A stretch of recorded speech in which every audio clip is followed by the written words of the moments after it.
Narinig ko kasi yun, yung kapitbahay namin. Sabi ba naman niya sa jowa niya, ibibigay ko sa'yo yung mundo. Ayun, ang anang yan, hindi tutuloy tayo. Sinabi niya na rin sa kabit niya, ganun din yung dialogue na sinabi niya.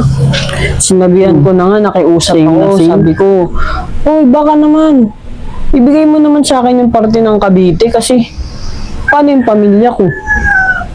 Tingnan mo.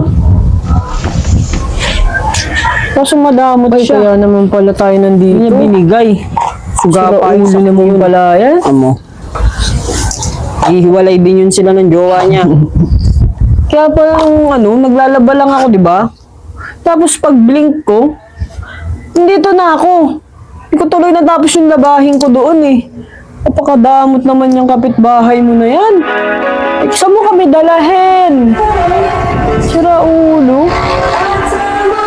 Kahit Cavite lang sana, Saan gagawin natin dito? Ang hangin naman dito. Makakakabag.